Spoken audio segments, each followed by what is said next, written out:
ভর্তা লাভারদের জন্য আজকে আমি দেখাবো একটা নতুন ধরনের ভর্তা। তো আমি এই ভর্তাটা বানাবো বরবটি দিয়ে।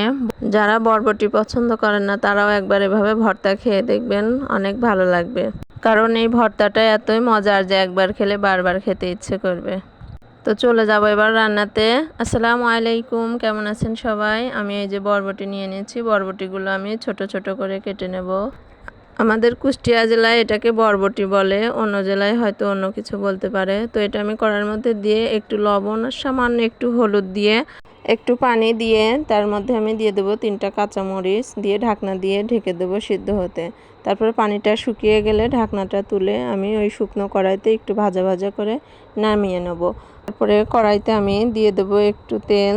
তেলের মধ্যে আমি 3টা শুকনো মরিচ ভেজে তুলে নেব। তারপরে দেবো কয়েক কোয়া রসুন। রসুনটা আমি ভাজা ভাজা করে তুলে নেব। তারপরে এগুলো আমি শিলপাটায় বেটে নেব।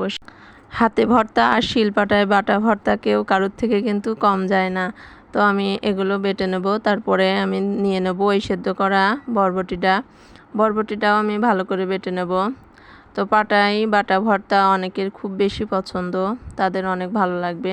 তারপরে আমি এর মধ্যে দিয়ে দেবো একটু সর্ষেটা আমি ভালো করে ধুয়ে মিহি করে বেটে নেব। তারপর ভর্তাটা আমি এখানেই মাখাবো, একটু সর্ষের তেল দিয়ে পাটার উপরে আমি ভালো করে মাখিয়ে নেব। এই যে আমি বাটিতে ভর্তাটা তুলে নিয়েছি। যাদের সর্ষের তেল পছন্দ এভাবে দিয়ে আপনারা খেতে পারবেন। তো ভালো থাকবেন সবাই, আল্লাহ হাফেজ।